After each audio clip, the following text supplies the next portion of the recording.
आज हम भगवान के ऐसे भक्त की कथा कहने जा रहे हैं जिसके प्रेम के वशीभूत होकर परमात्मा की मूर्ति ने अपना सर नीचे झुका लिया था। मथुरा की यह बात है। मथुरा के एक पंडित जी बड़े विद्वान और भगवान के सच्चे भक्त थे। एक बार वह मार्ग से गुजर रहे थे। मार्ग से गुजरते समय उनका ध्यान फूलों की ओर गया। वह फूलों को देखकर फूल वाले के पास आकर कहने लगे, मेरे मन में एक विचार आया है। मैं यह फूल परमात्मा के चरणों में चढ़ाना चाहता हूँ। क्या तुम मुझे यह फूल दे सकते हो और इनका मूल्य क्या है? तब वह फूल वाला कहने लगा, यह 1 रुपए का एक फूल है। अगर आप चाहो तो इसे लेकर जा सकते हो। अभी वह पंडित जी फूल खरीद ही रहे थे, तभी अचानक से एक मुसलमान नवाब का नौकर वहां से गुजरा। उसने जब देखा पंडित जी यह फूल खरीद रहे हैं तो वह भी फूल वाले के पास आकर कहने लगा, मुझे यह फूल चाहिए। तब दुकानदार कहने लगा, यह तो एक ही बचा है और मैंने इसे पंडित जी को देने का वादा कर दिया है। तब वह नवाब का नौकर कहने लगा, यह पंडित क्या मूल्य देगा?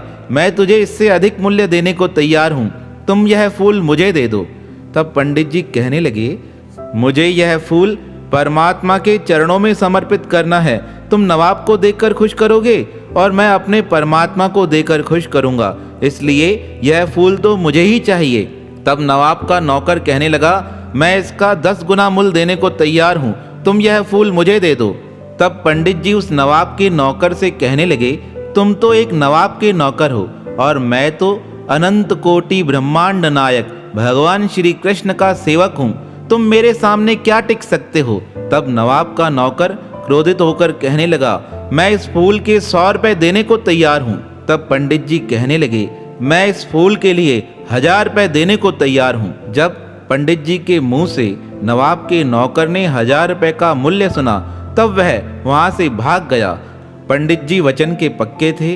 वह घर पहुंचे और घर आकर उन्होंने घर का सारा सामान बेच दिया और जितना सामान बेचा गया उससे उनको 1000 रुपए प्राप्त हुए। उन्होंने वह 1000 रुपए लाकर फूल वाले को देते हुए कहा, यह तुम्हारे पैसे ले लो।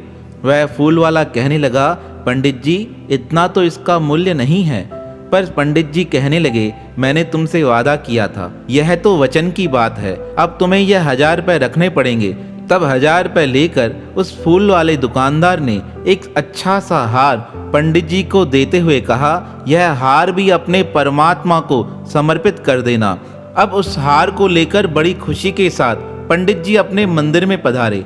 आज तो पंडित जी बड़े खुश थे क्योंकि उन्होंने सब कुछ समर्पित करके परमात्मा का हार लिया था। अब जैसे ही पंडित जी ने खुशी सहित मंदिर में प्रवेश किया और जल्दी से भागे भागे उन्होंने प्रयास किया परमात्मा को हार पहनाने का। अब परमात्मा की मूर्ति तो बड़ी ऊपर थी, पर भगवान तो भक्त का भाव देखते हैं। कहते हैं उसी समय एक चमत्कार हुआ। जैसे ही पंडित जी हार पहनाना चाह रहे थे, भगवान की मूर्ति ने अपनी गर्दन नीचे कर दी। भगवान ने सर झुकाकर उस भक्त के हार को स्वीकार कर दिया। पर इस बात की ओर पंडित जी का तो ध्यान गया नहीं, पर उदयपुर के जो श्रीनाथ जी का मंदिर है, उस श्रीनाथ जी की मूर्ति का सर भी नीचे झुक गया। श्रीनाथ महाराज की सेवा करने वाले भक्त विट्ठल नाथ जी भगवान से पूछने लगे, जय जय, आज आपने अपना सर नीचे क्यों झुका दिया है? तब श्रीनाथ जी कहने लगे, किसी भक्त ने मथुरा के मंदिर में बड़े प्रेम से मुझे हार पहनाया है। अब उस भक्त को तो पता नहीं चल सका, पर मैंने उसके हार को स्वीकार करने के लिए अपना सर नीचे झुका दिया है। जब भक्त विट्ठल नाथ जी को यह बात पता चली तब वह भगवान से पता लेकर उस भक्त से मिलने के लिए मथुरा पधारे और भक्त विट्ठल नाथ जी ने मथुरा में आकर उस पंडित जी से भेंट की और भेंट करते हुए बताया, आप तो बड़े भक्त हैं, आपके लिए परमात्मा ने अपना सर भी झुका दिया था। पंडित जी कहने लगे, मुझे तो इस प्रकार की कोई बात याद नहीं है। तब भक्त विट्ठल नाथ कहने लगे, कोई तो बात होगी जिसके लिए परमात्मा ने आपके सामने अपना सर झुकाया था। पंडित जी कहने लगे, मुझे तो कुछ भी याद नहीं है। तब भक्त विट्ठल नाथ जी पंडित जी के साथ पंडित जी के मंदिर में पधारे और उन्हें दिखाकर कहने लगे, देखो आपके मंदिर की मूर्ति का सर थोड़ा नीचे झुका है। जब पंडित जी ने भगवान की मूर्ति का सर थोड़ा नीचे झुका देखा, तब वह परमात्मा की ओर आंसू बहाते हुए पूछने लगे, हे भगवान, आपने अपना सर किस लिए नीचे झुकाया है? तब भगवान की मूर्ति जवाब देते हुए कहने लगी, हे भक्तराज, यह आपके प्रेम के वशीभूत हुआ है।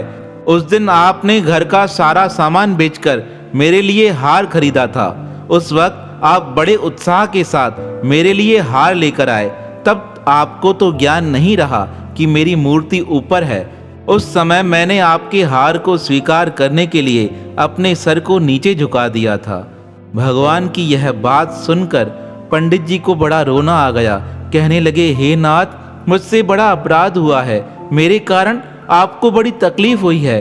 तब पंडित जी को देखकर भगवान की मूर्ति कहने लगी, अरे हे भक्तराज, यह तो आपके प्रति मेरा प्रेम भाव है। जो भक्त मुझे अपना सब कुछ समर्पण कर देता है, उसके लिए तो मैं ही समर्पित हो जाता हूँ। आप इस बात का विचार न करो।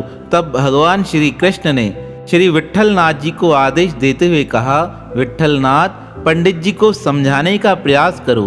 तब भक्त विट्ठलनाथ जी पंडित जी को समझाते हुए कहने लगे, अरे आपको तो प्रसन्न होना चाहिए, आपके उस हार को परमात्मा ने सहर्ष स्वीकार किया है। तब पंडित जी कहने लगे, हे नाथ, अब तो आप अपने सर को ऊपर कर दीजिए। तब श्री कृष्ण कहने लगे, अरे यह तो जगत के सामने प्रमाण है कि मैं अपने भक्तों के लिए अपने सर को भी झुका देता हूँ। तो ऐसे भक्त वसल भगवान, जो अपने भक्तों के प्रेम के वशीभूत होकर अपने सर को भी झुका देते हैं, जो भक्त की सेवा के लिए निरंतर उपस्थित रहते हैं, ऐसे भक्त वसल भगवान के पावन श्री चरणों में हमारा बारंबार प्रणाम है, प्रणाम है, प्रणाम है।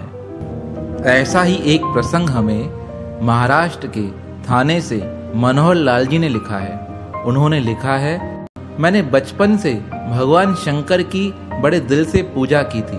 उनके प्रति भी मेरी बड़ी आस्था थी। अब उनकी कृपा मेरे जीवन पर कैसी हुई, उनका अनुभव मुझे किस प्रकार प्राप्त हुआ, वह मैं आपको बताता हूँ। एक दिन मेरी बहन के बेटे ने इंदौर से मुझे फ़ोन किया और कहने लगा, पिताजी के पिंड भराने हमें गया चलना है, आप मेरे साथ चलोगे? मैंने हाँ कर दिया। हम गया गए और गया जाने से पहले मैंने अपने भांजे से कहा था, गया से आते समय हम काशी विश्वनाथ के दर्शन अवश्य करके आएंगे, क्योंकि मेरी भगवान शंकर के प्रति बचपन से आस्था थी और मन में इच्छा थी कि भगवान काशीनाथ के दर्शन अवश्य करके आऊं। मेरे भांजे ने भी स्वीकार कर लिया। अब हम गया से पिंड भराकर काशी की नगरी में पहुंचे और जैसे ही पहली बार काशी में हमारा आगमन हुआ, मैंने मन में प्रण कर लिया, हे भगवान, मैंने हरदम यही इच्छा रखी है, जब मैं तेरे विश्वनाथ मंदिर में दर्शन करने आऊं, तब साक्षात आप प्रकट होकर मुझे आशीर्वाद दीजिएगा। मेरे मन की यह बचपन से ही कामना रही थी कि जब मैं विश्वनाथ के दर्शन करने जाऊं तो मुझे भगवान की अनुभूति हो। हम रात को 9 बजे बनारस पहुंचे। हमने किसी से पूछा, हमें प्रातःकाल आरती के दर्शन करने हैं, उसकी बुकिंग हमारी कैसे हो सकती है, उसके लिए हम बुकिंग कहाँ पर कराएं? तब किसी दुकानदार ने कहा, अभी तो सारी बुकिंग बंद हो चुकी है, आप एक काम कीजिए, अभी मंदिर थोड़ी देर में बंद होने वाला है, आप जल्दी से मंदिर में जाइए और वहाँ बात कर लीजिए। मैं और मेरा भांजा जल्दी से विश्वनाथ के मंदिर में आए। तभी एक ऑफिस खुली पड़ी थी। मैंने अपने भांजे से कहा, तुम वहाँ जाकर बुकिंग करा कर आओ, जब तक मैं मंदिर में दर्शन करके आता हूँ। ऐसा कहकर मैं तो मंदिर में चला गया। आज रात्रि के समय मंदिर में भीड़ नहीं थी, 3-4 लोग ही परिसर में दिखाई दिए। मैंने भगवान विश्वनाथ के दर्शन किए और मन में फिर से वही कामना जागृत हो गई, हे भगवान, अब आप किसी न किसी रूप में मुझे अपनी अनुभूति कराइएगा। इस प्रकार प्रार्थना कर मैंने आंखें बंद कर ली, पर जैसे ही मेरे नेत्र बंद हुए तभी कुछ ऐसा एहसास होने लगा, कोई वृद्ध सज्जन मेरे पास आए और मेरे मस्तक पर हाथ रखकर कहने लगे, तुम ठीक हो? कितना दूर से चलकर आए हो भगवान के दर्शन करने, तुम्हारी मनोकामना पूर्ण होगी। उन्होंने जैसे ही मेरे मस्तक पर हाथ रखा, मैं अपनी सुध-बुध भूल गया। मेरे नेत्र बंद रहे, मैंने आंखें खोली नहीं, पर जैसे ही आंखें मेरी खुली तब तक वह सज्जन कहीं आगे की ओर निकल गए थे। मैंने भगवान शिव को धन्यवाद दिया और कहने लगा, किसी ना किसी रूप में आपने मेरे मन की इच्छा को जान मेरे मन की इच्छा को पूर्ण कर दिया। वह परमात्मा अवश्य सुनते हैं, वह अपने भक्तों को मार्ग दिखाने स्वयं आता है। तो ऐसे अनेक प्रसंग हमें जीवन में सुदृढ़ बनाते हैं, हमारे विश्वास को, हमारी आस्था को मजबूत बनाते हैं।